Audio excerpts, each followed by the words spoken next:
అక్కడ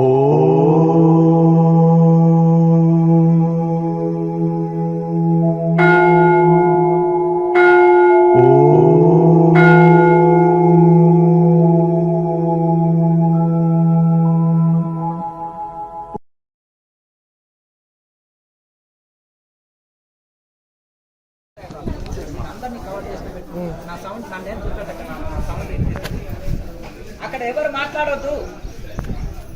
అన్ని రకాల జాయింట్ పెయిన్స్ కోసం డిస్క్ బల్జ్ కానీ నెక్లో బల్జెస్ కానీ అవన్నీ పెయిన్స్ ఉన్న వాళ్ళు ఆహార నియమాలు ఎలా పాటించాలి, మళ్ళీ అన్నీ తెలిసినా కూడా చేయలేకపోతున్నా ఒక దృఢ సంకల్పం అనేది ఉండట్లేదు. సో దానికోసం అది మనిషికి లేజినెస్, సోమర్తనము, బద్ధకం అనేది ఉంటుంది. ఏదైనా ఒక 4 రోజులు పాటిస్తారు, అది వదిలిపెట్టేస్తారు.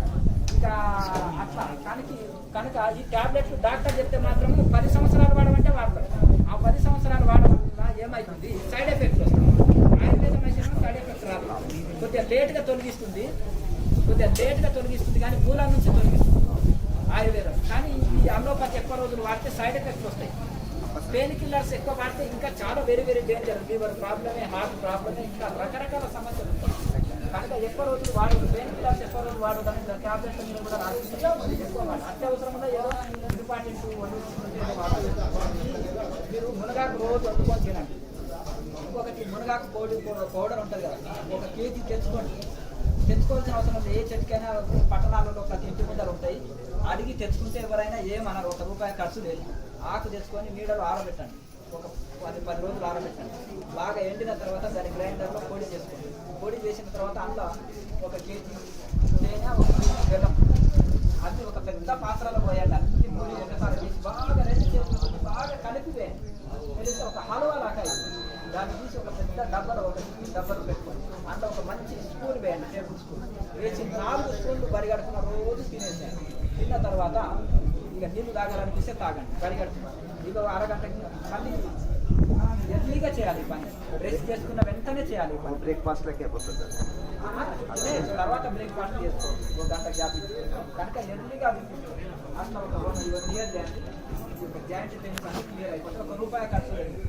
వేల రూపాయలు డాక్టర్స్ ఖర్చు పెట్టవలసిన అవసరం లేదు, చేయవలసిన అవసరం లేదు. ఇది ఇంకోటి తిరిగి కూడా పసర మందులు తినండి, పసర రసాలు తాగండి అంటే మీ వల్ల కాదు. ఒక హల్వా లాంటిది చెప్పిన ఉపాయం. నేను ఈ ప్రయోగము చాలా మంది మీద చేసి మీరే తయారు చేసుకోండి అని చెప్పిన. ఇక్కడ పల్లెటూరు వాళ్ళు కానీ వేరే వాళ్ళు కానీ నన్ను వచ్చి అడుగుతారు. ఇక్కడ ఒక యజ్ఞానికి కానీ పూజలకు కానీ ఇంకా అప్పటి వారు ఇవన్నీ ఒకప్పుడు నేను జాతకాలు కూడా చెప్పిన రోజులు ఉన్నాయి. ఫ్రీగా 6,000 దొబ్బుకుంటారు. జన్మకుండని రాయాలంటే ఇవన్నీ చెప్పేసి చూసిన నేను విసిగిపోయినా. భౌతికులే ఉన్నారు, వీళ్ళు ఆధ్యాత్మికంగా ఎదుగుతారేమని నా ఉపాయం. చిన్నపిల్లవాడికి చాక్లెట్లు, బిస్కెట్లు ఆశ చూపి పని చేయించినాను, స్కూల్కు పంపినాను. వీళ్ళు ఏమైనా ఆధ్యాత్మికంగా ఎదుగుతారంటే ఎదుగుతలేరు. ఇప్పుడు ఒక డాక్టరు ఏదైనా చిన్న సమస్య ఉంటే 10 లక్షలకు తక్కువ తీసుకోడు. ఎవరైనా సంతానం కలగలేదు 16 ఏళ్ళు అని చెప్పండి, వాడి దగ్గర 10 లక్షలకు తక్కువ వసూలు చేయడు. అటువంటి 200 కేసులు సక్సెస్ అయినాయి ఇక్కడికి వచ్చినాక. ఆత్మస్థుతి అవసరం లేదు. ఎందుకు, ఎవడన్నా ₹1 దక్షిణ ఇచ్చాడా నాకు? కానీ ఆధ్యాత్మికంగా ఎదిగితే నేను ఆనందపడతాను. ఆధ్యాత్మికంగా అదే మాంసం తింటారు, భార్యను కొట్టడం మానరు, పక్కతోటి తన్నులాడటం మానరు. ఆధ్యాత్మికంగా డెవలప్ చేయాలి. ఈ 3 రకాల సేవ చేసేది అనిపిస్తుంది. అర్థమైంది కదా? దానికంటే ఈ యోగులకు సేవ చేసినట్టయితే, వాళ్ళకి యోగం చెప్పినట్టయితే కొంత బాగుపడతారు. అర్థమైంది కదా? కొంత బాగుపడతారు వాళ్ళు.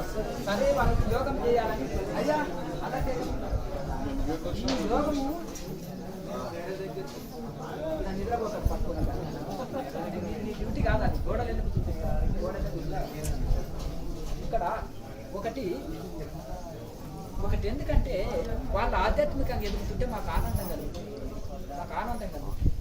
అర్థమైంది. మా ఎనర్జీని, మా సంకల్పాన్ని ఎందుకు వృధా చేసుకోవాలి? అర్థమైంది కదా? శిష్యుడు బాగుపడితే గురువుకి ఎంతో సంతోషం. ఆధ్యాత్మికంగా ఎదిగితే మాకు ఆనందం కలుగుతుంది. ఇప్పుడు మారతలేరు.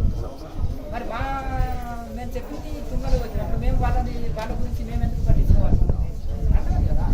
నాకు అన్ని ఫ్రీ సర్వీసెస్ అన్నప్పుడు మరి దాన్ని సద్వినియోగం చేసుకొని వాళ్ళు ఆధ్యాత్మికంగా ఎదిగితే మేము ఆనందపడతాం. కనుక ఈ యోగం చెప్తే రిజల్ట్ ఉంది. యోగం చెప్పినప్పుడు రిజల్ట్ ఉంటుంది. దాంట్లో కొద్దిమంది అయినా రెగ్యులర్గా సాధన చేసి మంచి ఫలితాలు పొందుతున్నారు. దానివల్ల మాకు ఒక సాటిస్ఫాక్షన్ వస్తుంది. కనుక 2014 నుంచి అన్ని బోర్డ్స్ తిప్పేసి యోగం పుస్తకాలు రాయడం, యోగం చెప్పడం, దీన్నే ఇది చేస్తున్నాను. అంతవరకు నేను ఏ యోగం చెప్తున్నా ఎవరికి చెప్పవలసిన అవసరం ఏమో. అట్లా ఈ విధంగా అందుకనే ఇన్ని జిల్లాలకు వెళ్ళి వస్తున్నారు. ఈవెన్ ఫారినర్స్ ఆల్సో వస్తుంటారు. అట్లా ఈ విధంగా ఇన్ని రాష్ట్రాల్లో ఎన్ని క్లాసులు ఎంత వస్తామనేది చాలా మంది చెప్తున్నారు.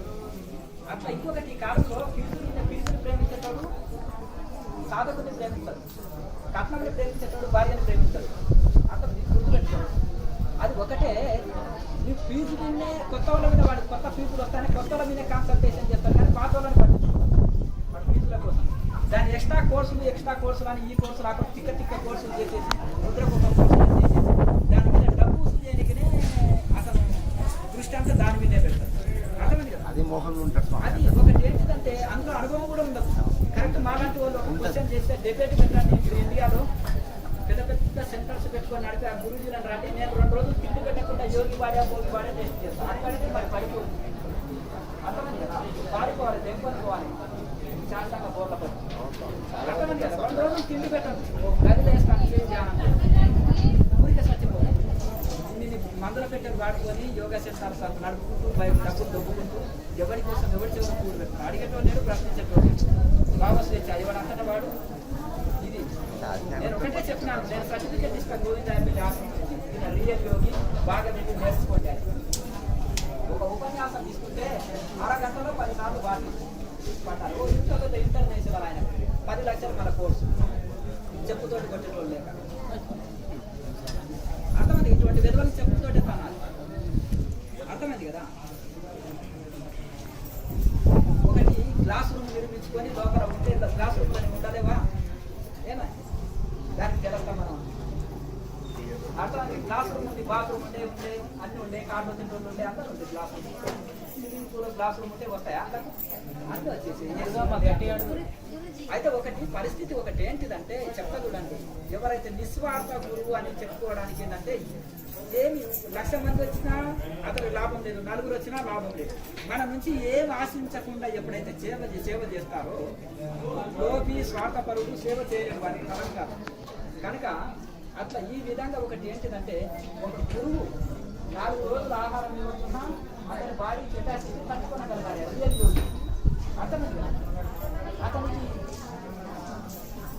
అతనికి అన్ని కంట్రోల్ ఉంటాయి.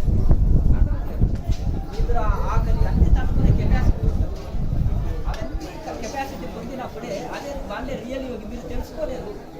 పెద్ద ఒక 2 హెలికాప్టర్లు ఉన్నాయా, 100 కార్లు ఉన్నాయా, 100 బ్రాంచీల ఆశ్రమాలు ఉన్నాయా, ఫాలోవర్స్ సెలబ్రిటీ ఫాలోవర్స్ ఉన్నారా, వాడు పెద్ద యోగి ఈ కాలం. అర్థమైంది కదా? బాడీ మైండ్ కంట్రోల్లో ఉందా, లాజిక్ పాయింట్స్ మాట్లాడుతున్నాడా, లేకపోతే ఇంటర్నెట్ నాలెడ్జా, బుక్ నాలెడ్జా, మీరు తెలుసుకోలేదు. మీ వల్ల కాదు. అర్థమైంది కదా? మా దగ్గరికి వస్తే స్టడీ చేసి పంపిస్తాం. కరెక్ట్ 2 రోజులు ఫుడ్ పెట్టము. బాడీ అన్ని కంట్రోల్ ఉన్నాయా, బీపీ కంట్రోల్ ఉందా, అన్ని కంట్రోల్ ఉందా, అన్ని ఈక్వల్గా పనిచేస్తున్నాయా, నాది ఎంతవరకు వచ్చేసి. కానీ మేము స్పిరిచువల్ డాక్టర్ అంటారు మనల్ని. భవరోగం బయట రోగాలకేమో ఆ డాక్టర్లు స్టడీ చేస్తారు. ఇది భవరోగం, పుట్టడం సావడం అనే రోగాల కోసం ఉంటారు వీళ్ళు. అర్థమైంది? అన్ని షేర్ చేసి పంపిస్తాం. ఎందుకంటే కొన్ని విషయాల్లో ఇది అన్నీ ఏంటంటే ఇవన్నీ ఇప్పుడు ఒక విధంగా ఆధ్యాత్మికం అంటే వెళ్ళిపోతుందో కానీ అర్థం కావచ్చు. చాలా దుఃఖకరమైన సమయం. నిజంగా దాకా గుహంలో ఉన్నారు. మన సమాజంతో అక్కర్లేదు. వాళ్ళతో లాభం ఏంటంటే వాళ్ళు వచ్చి బోధించిన పిచ్చు వాడికి 2 హెలికాప్టర్లు ఉంటే మళ్ళీ ఒక 10 ఇది ఉండి సెలబ్రిటీలు అందరూ వస్తే అప్పుడు గొప్పగా ఉంటారు. అంటే ఒక గురువుకైనా డబ్బు లేకపోతే వాడు అసమర్థుడు, అతనిలో ఏం టాలెంట్ లేదు, లేకపోతే అతను పనికిరాడు. డబ్బున్నోడు ఎందులోనే గొప్ప ఈ కాలంలో. అంతేనా కదా? ఇప్పుడు ఏమి అంటే వాడు రాజకీయంలో రాలేడు, స్పిరిచువల్గా రాలేడు, మామూలుగా రాలేడు. డబ్బు ఉంటే సరే అందుకనే పంది మరము తిన్నైనా సరే సంపాదించాలి. పుట్ట భోజనమే నేల మీద పడుకొని తపస్సు చేస్తాను కఠోర నియమాలు పాటించాలి. ఎక్కడో అవధూతలు హిమాలయంలో ఉంటారని వాళ్ళు అంటారు. మన తెలుగులో ఉన్నారు. వాళ్ళని గుర్తుపట్టడానికి మీ తరంగా 10 జన్మలు ఎత్తారు. మన దగ్గర ఇక్కడ ఉంటారండి తెలుగు వల్ల, అదే హిందీ వాళ్ళు, లేకపోతే వారి పక్కన కూడా చేసి హిమాలయాల్లో కూడా వెళ్తారు. అది ఇది పరిస్థితి. స్వామి నువ్వు అక్కడ కూర్చోకూడదు స్వామి, కింద కూర్చో స్వామి. గుర్తుపట్టగలగాలి. కనుక ఈ ఆధ్యాత్మికంలో వచ్చినప్పుడు మెల్లమెల్లగా తెలుసుకుంటారు. కన్ఫ్యూజ్ కాకండి. ఇది అంటే ఒక సూటి మార్గంలో వచ్చిన తర్వాత దాన్ని కరెక్ట్ సాధన చేసి కరెక్ట్ ఆత్మజ్ఞానం కానీ స్వామి నుంచి ఆశిస్తారు. అది గుర్తు పెట్టండి. కదా, ఏదో ఆయన క్రికెట్ చెప్పేస్తున్నాడు ఆదాయం దాని అవసరంగా ఇచ్చి వాళ్ళలాగా తిరిగి కుక్క వంటి ఆశ ఆ పల్లెటూరు కుక్క ఏంట్లో కుక్క కుక్కలు అంటుందా, ఏంట్లో ఏం టేస్ట్ దొరుకుతుందని ఇల్లు తిరుగుతుంది. పట్టణంలో కుక్కని ఏం చేస్తారు, కట్టేసి ఆహారం చేస్తారు, పెట్టి తిరిగినానే సచ్చినట్టు పడుతుంది. అదే పల్లెటూరు కుక్క ఏంటంటే గల్లీ గల్లీ తిరుగుతుంది, ఇల్లు తిరుగుతుంది. ఎందుకు? ఏంట్లో ఏం టేస్ట్ దొరుకుతుంది. అర్థమైంది కదా. ఇట్లా ఆడే ఇల్లు ఉందని భ్రమలు వదిలేయండి. ఒక తెలుసుకున్న యోగాన్ని రెగ్యులర్గా కంటిన్యూ చేయండి. మీరు 100 సార్లు వచ్చిన సార్లు చేయమాట అది గుర్తుపెట్టుకోండి. మరి ఈ కోర్స్ అని ఆ కోర్స్ అని ఏ కోర్స్ చెప్పినా ఏది ఇచ్చినా ఏ ఫీల్డ్ గుర్తుపెట్టుకోండి. హిమాలయంలో ఋషులందరూ చేసే సాధన ట్యాబ్లెట్ ఇస్తే చేసి ట్యాబ్లెట్ ఒక్క ముద్ర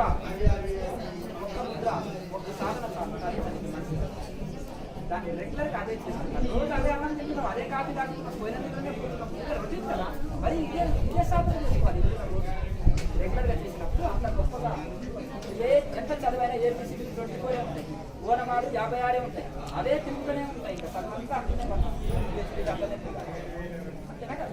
ఇది కూడా అంతే యోగంలోనే కాకుండా తయారు చేస్తాం. సంపూర్ణ ఆరోగ్యవంతంగా మనశ్శాంతివంతంగా రెగ్యులర్గా చేసుకోవడమే. అక్కడ ఇంకేది దాన్ని భ్రమపడకండి. ఆ భ్రమరాన్ని పక్కన పెట్టి రెగ్యులర్గా ఇది చేసుకోవాలి. 24 ఉన్నాయి కాబట్టి లెటర్స్ అవతల ఇంకేమన్నా ఉన్నాయా అంటున్నారు. ఈ 24 అవర్స్లోనే మీ చదువు అంతా తిరుగుతుంది. అంతేనే కదా. కనుక ఏదైతే మీకు లభించిందో దాన్ని రెగ్యులర్గా సాధన చేసుకుంటాను. మహర్షులు అంతా కూడా ఎంత గొప్ప గొప్ప వాకుగా తయారైంది ఈ సాధన చేసుకుంటారు. కనుక మీ డౌట్ క్లియర్ అయిందా? ఇంకోటి ఉంది స్వామి. ఎందుకంటే ఖర్చు ఉందా? లేదు. స్వామికి ఏ సజెషన్ ఇచ్చినా, ఏ మెడిసిన్ సజెషన్ ఇచ్చినా రూపాయి ఖర్చు లేదు, ప్రకృతిలో ఇచ్చేది. మనం ఒక వీడియో పెట్టేసిన గురూజీ మాకు ఇవన్నీ తెలుసా అండి, మీరు 11 రకాలు చెప్పారు యాత్రలు అంటే నీకు జన్మలో ఒకసారి అన్న తినమంటే తింటే చూసుకోవా. పల్లెటూరు వాళ్ళు తెలుసు ఈ ఆకు పేరు ఇన్నావు కానీ జన్మలో తినాలి, నీకు ఎట్లా ఫలితం వస్తుంది? అది తిను. ఒక్కొక్క దాంట్లో ఒక గుణం ఉంటుంది. ఇక్కడ ఆశ్రమ బ్రహ్మచారికి ఏదో కింద పడ ఏదో చేతి పట్టుకొని పోయింది. ఎర్ర గలిజేరు కూర అని ఉంటుంది, తెల్ల గలిజేరు. ఇది జస్ట్ 2 days అది వండుకొని తిన్నాడు కూరలాగా. అంటే కొంత పప్పు వేసుకున్నాడు, ఆకు వేసుకున్నాడు, వండుకొని తిన్నాడు. జస్ట్ కూర ఎంత కూర అయిపోయింది. బాబు బరువు పెట్టలేకపోతే ఇంత కాదు లేకపోతే అంటే మరి అంత వాడి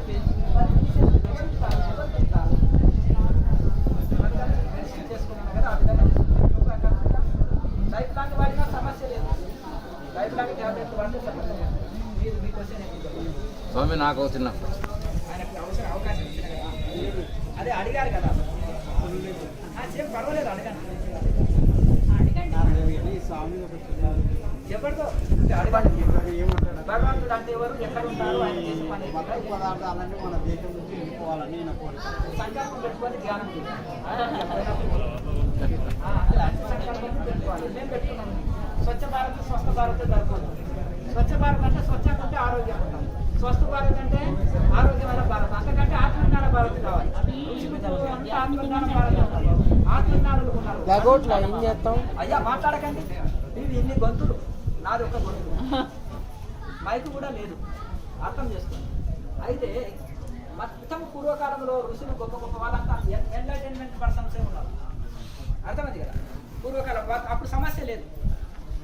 ఇప్పుడు అజ్ఞానం పెరిగిపోయింది. వివేకానంద స్వామి ఒకే ఒక కొటేషన్ చెప్పాడు.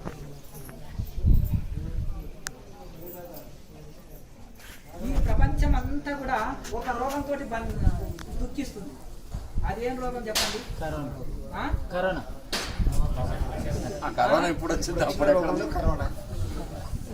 ఆ కాలం అయ్యా ఆయన చెప్పాడు, ఆయన కాలం చెప్పింది చెప్పండి. ఒక రోగంతో దుఃఖిస్తుంది లోకమంతా. డబ్బు అనే రోగం. డబ్బు. ఇక్కడ చూడండి, ఏ రోగం వచ్చినా కొన్ని రోజులకు తగ్గుతుంది. కరోనా అన్నారు, అది కూడా కొన్ని రోజులకు ఏదో వ్యాక్సిన్ కనుక్కున్నారు, ఇది చేసుకున్నారు, ఆనందయ ఆయుర్వేదం అంటున్నారు, ఇది అంటున్నారు, ఒక ఆయన వ్యాక్సిన్ అంటున్నాడు, ఒక ఆయన ఇది అంటున్నాడు. ఏదో రకంగా ఉంది. ఆయుర్వేదంలో పరిశోధన చేస్తే ఉంది. అది మా డ్యూటీ కాదు, మా డ్యూటీ కాదు. ఎవరు చేసే పని వాళ్ళు మా యోగం, మా మార్గంలో మేము వెళ్తున్నాం. యోగం ద్వారా క్యూర్ చేసుకోవచ్చు. అర్థమైంది. కరెక్ట్. ఆ యోగం చేసిన వారికి ఏ రోగం రాదు. బట్ తెలియక ఎన్నో పోయిండు, తెలియక బురదలు వచ్చాను, తెలియక ఏదో జనాల మధ్యలో వస్తే అంటుకున్నారు అనుకో, మళ్ళీ ఈ యోగం అంటారు కదా. కొన్ని యోగంలో ముద్రలు ఉంటాయి, కొన్ని ప్రాణాయామాలు ఉంటాయి, కొన్ని స్పెషల్. ఇప్పుడు కొన్ని ఉంటాయండి, అందులో కొన్ని స్పెషల్ దానికి స్పెషల్ ఆయుధం వేయాలి. ఎక్కడ వినకపోతే రామబాణం కొడతారు. అది ఏ బాణానికి కట్టుబడకపోతే రామబాణం అని ఒకటి ఉంటుంది కదా పైన, దానికి ఎదురు. అట్లాగే కొన్ని ముద్రలు వేస్తారు, దానికి చెట్టు కానప్పుడు రామబాణం లాంటి ముద్రలు దాంట్లో క్యూర్ చేస్తుంది. అయితే ఈ ప్రపంచం అంతా కూడా అజ్ఞానం అనే రోగంతో దుఃఖిస్తుంది. ఏ రోగమైనా 4 రోజులు పోతారు. అజ్ఞానం అనే రోగం అంతా ఈటి వదలు. దాన్ని జ్ఞానం అనే ఔషధంతో పోగొట్టుకోవాలి. జ్ఞానం అనే ఔషధంతో పోగొట్టుకోవాలి. ఆ జ్ఞానం ఎట్లా వస్తుంది? యోగం ద్వారా వస్తుంది. యోగం ద్వారా జ్ఞానం వస్తుంది. కనుక ఆ యోగము ధ్యానంతో బ్రహ్మజ్ఞానం కలుగుతుంది. మనిషికి స్వయం అనుభవం ఈ శరీరంలో ఇప్పుడు ఇక్కడే కలుగుతుంది. అట్లా అది అజ్ఞానము తొలగించుకుంటే ఇంకా అంత ఆనందమే. జాబ్ లేనప్పుడు జాబ్ లేదనే దుఃఖమే, పెళ్లి లేనప్పుడు పెళ్లి లేదనేది ఒకటే దుఃఖం. పెళ్లి అయితే అన్ని దుఃఖాలు, పిల్లలు కాలేదని, వాళ్ళు చదువుతలే కానీ, మన వాడికి పెళ్లి కాలేదని, మళ్ళీ వాడికి ఇది కాలేదని, వాడు చెప్పినట్టు ఇంటలేదని, నేను పీజీ పిహెచ్డీ చేసిన నా కొడుకు చదువు రాని చవట అంటే నాకు అవమానం. అంతేనా కదా? ఇక వీడు అప్రాయోజకుడు ఇన్ని కోట్లు సంపాదించిన వాడి కోసమే వాడు రోజు బాధలు పోతున్నాడు, రోజు 10 లక్షలు ఖర్చు పెడుతున్నాడు, నాది ఉంటుందో మొత్తం గుండు కొట్టేస్తాడు. ఇవన్నీ టెన్షన్స్. ఇప్పుడు మనిషి ఒక కొమ్మ కొడితే 10 కొమ్మలు కూర్చుంటాయి. అట్లాగే ఒక కోరిక నెరవేరుతుంటే 100 కోరికలు వస్తాయి. దీన్ని ఎవరు తృప్తి పెట్టలేదు. ఒకటి మాత్రం సంతృప్తితోటి, నేను అసంతృప్తిగా ఉన్నానండి. అసలు ఎట్లా సంతృప్తి పడమంటానండి? నేను సంతృప్తి పడితే నా సమస్య పోతుంది అంటారు. పోనీ ఈ సమస్య కట్టుబడి ఉంది. ఈ ఒక్క సమస్య పోతే నేను అంత హాయిగా ఉంటానని ఒక బాండ్ పేపర్ రాసి అర్థమైంది కదా? అంటే ఈ సంసారం అండి. ఇక పిల్లలు లేకుంటే పిల్లలు కలిగితే అయిపోయినా ఇంకా మరి సంసారం నడవద్దా? ఉద్యోగం వద్దా? వ్యవసాయంలో రావద్దా? వ్యాపారంలో లాభాలు రావద్దా? ఇవన్నీ సమస్యలు ఉండవా అండి అంటే అంటే ఒకప్పుడు ఇదే సమస్యగా వస్తుంది. అదే గొప్పది అయిపోతుంది. ఇది ఒకటి ఉంటే అయితే నేను హ్యాపీగా ఉంటాను, ఇది ఒకటి లేకపోతే ఇంకా నాకు ఇదే వెలిది, నాకు ఉద్యోగం లేదే వెలిది, ఇది వస్తే ఇంకా నేను అంతా హ్యాపీ అంటాను. 190 కోరికలు వస్తాయి ఇంకా అక్కడ. అయితే అదొకటే అనుకోవడం మన అజ్ఞానం. కనుక ఎన్ని కోరికలు నెరవేరినా కానీ అసంపూర్ణమే. బ్రహ్మజ్ఞానంతో సంపూర్ణమవుతుంది. బ్రహ్మజ్ఞానంతో మనిషి శాంతిగా ఉంటాడు, నిండుకుండా లాగా ఉండిపోతాడు. ఋషులకు ఏమి లేకుండా హిమాలయంలో చలికి తిండి లేదు, వణుకుతూ కూడా బ్రహ్మానందంలో ఉన్నారు. వాళ్ళ ఆనందంలో ఒక్క పైసా వంతు మనకు లేదు. ఒకటే దుఃఖిస్తున్నాం, ఒకటే ఏడుపు ఎందుకు ఏడుస్తున్నామో తెలియదు. పోయే దేహం కోసం, అశాశ్వతమైన సంసారం కోసం, అశాశ్వతమైన పిల్లల కోసం, అశాశ్వతమైన ధనం కోసం, అశాశ్వతమైన పరువుల కోసం, అశాశ్వతమైన అన్నిటి కోసం ఏడుస్తున్నారు. శాశ్వతమైన భగవంతుడి కోసం మాత్రం ఒక్క కన్నీరు. సంసారం కోసం కడవల కొద్ది కన్నీరు కావచ్చు. శాశ్వతమైన భగవంతుడి కోసము శాశ్వత అయ్యో ఈ జన్మ వచ్చినే, నేను ఆత్మప్రాప్తి పొందకపోతేనే, బ్రహ్మజ్ఞానం పొందకపోతేనే అని ఒక్క కన్నీరు కూడా కాల్సం. భగవంతుడి కోసము మోక్షం పొందకపోతేనే, మోక్షం పొందాలి, నేను ఈ జన్మనే కడతీరాలి అనే ఒక్క కన్నీరు అనే కాల్స్తే మన జన్మ ఇదే చివరి జన్మ అవుతుంది మనకు. కనుక మోక్షం పొందకపోతున్నాను ఏడవండి, నాకు ఆత్మజ్ఞానం కలగలేదని ఏడవండి, నాకు ఈ సంసారం మీద మోహం ఉంది, అయ్యో ఇది ఎప్పుడు పోతుందని ఏడవండి, అది పోతుందని ఏడవండి. ఎప్పుడు ఎట్లా పోతుంది, నాకు ఎట్లా పోవాలి అది దానికోసం ఏడవండి. కనుక మీరు రోజు బాగా సాధన చేయండి. ఇది యోగం ద్వారా జ్ఞానం ద్వారా మోక్షం. కనుక దీనికి ₹1 ఖర్చు ఉందా? ఎవరితో అవసరం లేదు. ఏదైనా ఇంట్లో సమస్య ఉంది, అయ్యగారు నెత్తిపోతే ₹1,00,000 పక్క సేటు 2 లక్షలు పెట్టిండు, నువ్వు వీగోడు అని 1,00,000 చెప్పినా అంటాడు. అంత చేయించలేనంటే కనీసం 25,000 కంటే తక్కువ కాదు. కనుక ఇవన్నీ దీంట్లో ఏమైనా ఖర్చు ఉందా? ₹1 ఖర్చు లేదు. మనమే మోసం. ఇద్దరే ఆత్మనాత్మ. గీతలో కృష్ణ పరమాత్మ ఎవరు మోసం కలిగించలేరు. అర్థం ఎవరికి అనుకున్నప్పటికీ వాళ్ళే టాబ్లెట్ వాడాలి, ఎవరి ఆకలికి వాళ్ళే తినాలి, ఎవరి మోసంకి వాళ్ళే సాధన చేసుకోవాలి. నేను మీకు మోసం కలిగిస్తా అంటే అది డబ్బుల కోసం ఏదో మిమ్మల్ని ఇది చేస్తున్నాడని అట్లా నేను ఒకటే అన్నా. ఆత్మజ్ఞానానికి గుర్తు ఏంటిది? నిస్వార్థ సేవ, ఏం ఆశించకుండా చేయడమే. చెవుల మాత్రం చేతుల ₹1 తీసుకుంటే కుదరదు. అర్థమైంది కదా? ఉపదేశం ఏంటంటే గురువు గారికి బట్టలంట, 5 లక్షలు దక్షిణంట. అర్థమైంది కదా? ఇంట్లో కొడితే 10 లక్షలంట. మరి అన్ని దోసి 1,00,000 కోట్లు సంపాదించి ఎవడు ఫినామీడికి పెడుతున్నాడు. ఎవడికో ఒక పొలిటికల్ వరకు, ఒక బిజినెస్ వ్యాపారం అయితే వాడి చేతులు పెట్టి ఎవడు మోయాలి పాపం అంతా? ఎవరు సామ్యం మోయాలి? ఎందుకు ఆయన చేతి గుట్ట తీసుకున్నాడు కదా. మరి నా ఇంట్లో అడుగు పెడితే ఏమొస్తుంది? పాపం వస్తుంది. ఎందుకయ్యా అట్లా అంటావు? సామి అయ్యా ఆయన మరి డబ్బులు తీసుకున్నాడు. డబ్బులు అంటే మరి పాపం కూడా మోయాలి. కరెక్ట్. నువ్వు తెలివైన వాడి మరి పాప పైసలు ఆయన తీసుకున్నాడు, పాపం కూడా ఆయనకే పోతుంది. ఎందుకంటే వీడు ఏదో అక్రమంగా చేసి సంపాదించినంత సగం పోతుంది కదా. కోటీశ్వరులది అంతా అక్రమ సంపద ఉంటుంది, ఆయనంతా మరి ఈయన మొయ్యాలి కదా. మరి ఈయన మొయ్య ఈయన అట్లా మీరు వెనకంలో ఏంటంటే ఇన్ని కంపెనీలు స్వామి ఆశీర్వాదంతో పొందిన ఎందుకు అనాలి? పైసలు రావాలి, ఆయన ఇంకో 10 ఇళ్ళకి దొరకపోవాలి కదా. మరి అట్లా దానివల్ల పాపమే ఉంటుంది అన్నమాట. లక్షల కోట్లు దోష సాధువులు ఎవరైతే ఉన్నారో సమాజ సేవ చేయకపోతే వాళ్ళ పాదాల్లో పాపం ఉంటుంది. నేను అన్నది కాదు నేను అంటున్నాను, మరి మీరు ఒప్పుకుంటారు. అయితే ఆ ధనమంతా తిరిగి సమాజ సేవకు వినియోగిస్తే ఆయనకి ఏం అంటారు? ఉన్నది వచ్చిన కాలు కడగాలి, ఉన్నది వచ్చిన కాలు కడగాలి. ఇక నువ్వు దోసుకుంటూనే పోతున్నావు, సేవ చేస్తలేవు. మరి ఆ పాపం ఇవ్వడమేయాలి. నువ్వు సేవ చేస్తామనుకో నీవు అంటారు, నాయననుకో నీవు డబ్బులు ఇచ్చినాకో నేను దానికి సమాజానికి ఖర్చు పెట్టినా, కడిగేసుకున్నా, గుర్త దొరికినా కాలు కడుకున్నా. అర్థమైంది కదా. ఋషులు అనేళ్ళు అగ్ని లాంటి వాళ్ళు, అగ్నిలో కట్టెలు వేస్తుంటే ఎన్ని కట్టెలైనా కాల్ చేస్తుంది అగ్ని. వాళ్ళు దేని ధనం తాకితే సద్వినియోగం చేస్తారు. ఒక భార్య పిల్లలు కుటుంబానికో రక్త సంబంధానికో దోషి పెట్టి బ్లాక్ మనీ ట్రస్టులు పెట్టి లేకపోతే రక్త సంబంధం ట్రస్టులు పెట్టి ఇట్లా మోసం చేయరు. అర్థమైంది కదా. ఇది కనుక ఆత్మజ్ఞానానికి గుర్తు ఏంటిది? భగవద్గీతలు ఏం చెప్పిండు? ఆత్మజ్ఞానం అయితేనే నిష్కామ కర్మ చేస్తాడు, నిష్కామ కర్మ చేస్తేనే కానీ ఆత్మజ్ఞానం రాదు. భగవద్గీత సిద్ధాంతం టోటల్ జరిగితే దాన్ని ఒక ముక్కరు భగవద్గీత అర్థం ఏంటంటే నిష్కామ కర్మ చేస్తేనే మీకు ఆత్మజ్ఞానం కలుగుతుంది, ఆత్మజ్ఞానం చేస్తేనే నిజమైన నిష్కామ కర్మ చేయగలుగుతాడు, నిజమైన నిష్కామ కర్మ చేయగలుగుతాడు. కనుక ఈ విధంగా మీరు గుర్తుపెట్టుకోండి. ఈ అజ్ఞానం అనే రోగం యోగంతో పోతుంది, దాంతో బ్రహ్మజ్ఞానం కలుగుతుంది, బ్రహ్మజ్ఞానంతో మోసం కలుగుతుంది. మీరు అడిగింది భగవంతుడు ఎక్కడ ఉంటాడు, ఏం చేస్తుంటాడు, ఆయన ఎవరు భగవంతుడు అంటే అన్నారు. ఇప్పుడు డ్రైవర్ ఉన్నాడు, డ్రైవర్ కారు నడవాలంటే ఒక డ్రైవర్ కావాలి. మరి ఎండాకాలం, వానాకాలం, చలికాలం టైమింగ్ కూడా సూర్యుడు 6 గంటలకు వస్తున్నాడు, 6 గంటలకు వస్తున్నాడు, కరెక్ట్ టైం టేబుల్ ఎట్లా నడుస్తుంది? దీనికి ఒక యజమాని లేకపోతే చేస్తామా? మొత్తం ఒక కంపెనీలో ఉండి మొత్తం ఇంటర్నేషనల్ కంపెనీలు అన్ని కంప్యూటర్లో చూస్తుంటాడు. ఏమయ్యా అక్కడ వర్క్ సరిగా నడుస్తలేదు అని ఈ మేనేజర్కి చెప్పే వరకే సార్ గమనిస్తున్నాడు అని చెమటలు వచ్చి వర్క్ చేస్తున్నాడు. ఇక్కడ ఆయన CCTVలో 10 కంపెనీలను ఒకే దగ్గర చూసినట్టుగా ఆ పరమాత్మ కూడా ఎవరు ఏమి చేసేది అనేది భగవద్గీతలో కూడా విశ్వ విరాట్ స్వరూపంలో మొత్తం చూపెట్టాడు కదా. ఆయన మొత్తం చూపెట్టాడు, అంతా నేనే అన్నాడు. మరి అందుకనే ఆయన గమనిస్తున్నాడు కనుక మన ఒళ్ళు దగ్గర పెట్టుకొని అన్ని పనులు చేయవలసి వస్తుంది. కనుక ఈ విధంగా పరమాత్మ అంతా చూస్తున్నాడు, అంతా అబ్జర్వ్ చేస్తున్నాడు. ఆయన ఒక కర్మచక్రం చేసుకున్నాడు. జో కరేగా ఓ బరేగా, ఏం చేసుకున్న వాళ్ళు అది నువ్వేమైనా చేసుకో. బాయి దొమ్మితే లోపలికి వెళ్తావు, గోడ కడితే పైపోతావు. అర్థమే కదా. పుణ్యం చేస్తే ఉత్తమ లోకాలు, పాపంతో అదో లోకాలు, అది కర్మచక్రం.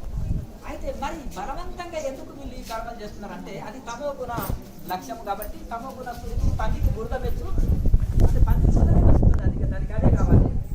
అంతేనా కదా. మరి అంతే కదా. యోగి మెచ్చు పంది బురద పెట్టు, పరమన్నం దానికి పెట్టినా తింటారా? పంది పరమన్నం తింటారా? కనుక ఆ విధంగా అది తమో గుణంలో ఉంటుంది కాబట్టి ఆ అజ్ఞానం తాగులో పోతాడు, అది దయ్యాలు భూతాలని అలా రజోగుణం ఉంది కాబట్టి డాంబికమైన కార్యక్రమాలు ప్రతి దానికి డాంబికమైనవి చేస్తారు, యక్షరాక్షసులను పూజిస్తారు. సత్వగుణం ఉంటే సాత్వికమైన భోజనం, సాత్వికమైన వ్యవహారం, సాత్విక దేవతల్ని పూజిస్తారు, యోగులతో సాంగత్యం చేస్తారు, జ్ఞానం పొందుతారు. అర్థమైంది. కనుక దీంతో దాన్ని ఇది ఉంటుంది. ఇంకెవరో ఒక ప్రశ్న అడుగుతాను వచ్చారు కదా. నా బిడ్డకి 15 సంవత్సరాలు పెళ్ళి, ఇంకా పిల్లలు కాదు. డాక్టర్ తోటి టెస్ట్ తీసుకుని వచ్చిందనుకో, దాని ద్వారా ఆయుర్వేద మంది ఏమైనా సూచించగలరు. అంతవరకు టెస్టులు అంటే సమస్య చెప్తే చాలా పేపర్లు అక్కర్లేదు. నీటి బుడగలు తర్వాత అవన్నీ మీరు ఏదైనా ఉంటే చెప్పండి, దానికి నేను ఏదైనా ఆయుర్వేద మంది సూచిస్తాను. కళ్ళకి సైడ్ ఎఫెక్ట్ ఉంటుందా? ఆయుర్వేదం ఏమైనా మంది కళ్ళకు ఐ డ్రాప్స్ అని ఉంటాయి ఆయుర్వేద ప్రోడక్ట్లో. అరివో ప్రోడక్ట్ కానీ, తర్వాత రాజీవ్ దీక్షిత్ ప్రోడక్ట్ ఉంటుంది. ఆరోగ్యాన్ని ఏదో ఉంది ప్రోడక్ట్, ఆరోగ్య ప్రోడక్ట్ బాగుంటుంది. అరివో ప్రోడక్ట్ కూడా బాగుంటుంది. కథ కూడా పర్వాలేదు. ఐ డ్రాప్స్, ఐ సమస్య ఉంటే ప్రతిరోజు జపం చేస్తున్నారు. అంటే ఈ క్రియ చేసే వరకు జపం సమయం కుదరట్లేదు. క్రియలు ఎట్లా జపం వస్తుంది కదా. రోజు గాయత్రి చేస్తాం, దోషం వస్తుంది. ఏం దోషం లేదు. ధ్యానం చేసే వాళ్ళకి జపం ఆపినా ఏమి ఇబ్బంది లేదు. అదొకటి క్రియాయోగంలో 6 ముద్రలు ఉంటాయి కదా. 6 ముద్రల తర్వాత ఏమన్నావే? 6 ముద్రల తర్వాత ఇంకా ఏమన్నా ఫర్దర్? ఇప్పుడు ఇది మొత్తం కలెబురల్లాగా మల్టీవిటమిన్ టాబ్లెట్ లాగా కలెబురల్లో అన్ని విటమిన్స్ అందుతుంది శరీరానికి. ఈ చక్కగా 6 ముద్రలు చేస్తే ఇది నిశ్చింతగా నిర్వికల్ప సమాధిని అందిస్తుంది. ఈ దీంట్లో సందేహం పడవలసిన అవసరం లేదని లాహిరి మాసే వాక్యం ఇది. రెగ్యులర్గా చేస్తుంటే కరెక్ట్గా మనం ఇది చేస్తాం. జస్ట్ ఇంట్లో ఉండే నార్మల్ ప్రాణాయామం ఉంది కదా, ఆ ప్రాణాయామం చేసి ఒక లాస్ట్కు జ్యోతి ముద్ర వేసుకొని మెడిటేషన్ చేసిన వాళ్ళు కూడా నిర్వికల్ప సమాధి నిష్ట పొంది ఆత్మజ్ఞానం పొందుతారు. 190 కూడా అవసరం లేదు. మనం ఇట్లా కూర్చొని ఏదైతే నార్మల్ 12 ప్రాణాయామం చేస్తున్నాం కదా, 12 × 1, 12 × 2, 12 × 3, 12 × 12, 144, 144 × 12, 21,000 చిల్లర వస్తుంది. దాని నుంచి మళ్ళీ 12. అట్లా నువ్వు రెగ్యులర్గా దాన్ని చేసుకుంటూ ఆ ఒక్క ప్రాణాయామాన్ని పట్టుకొని చక్కగా ఉడికే కూర్చొని ఆ ప్రాణాయామాన్ని కంటిన్యూ వేలకు వేలు చేసుకుంటూ పోయి చివరికి ఇంకా చాలు ప్రాణాయామాన్ని నీకు అనిపించినప్పుడు జ్యోతి ముద్ర వేసి చక్కగా ఇంకా వెంటనే ధ్యానంలో కూర్చుంటే ఇది ఒకటే నీకు మోక్షాన్ని కలిగించే సత్తా. ఈ 2 ముద్రలనే ఉంటే ఇంకా ఎన్ని ముద్రలు వచ్చినాయి ఎక్స్ట్రా? ఇంకా 4 ముద్రలు ఎక్స్ట్రా వచ్చినాయి. అర్థమైంది కదా? ఇంకా 4 ముద్రలు ఉన్నాయి కనుక ఇది నిశ్చింతగా మనకు తరింపజేసేది. ఈ 6 ముద్రలు అనేది కరెక్ట్ నిశ్చింతగా మనకు నిర్వికల్ప సమాధి నిష్టను కలిగించేది.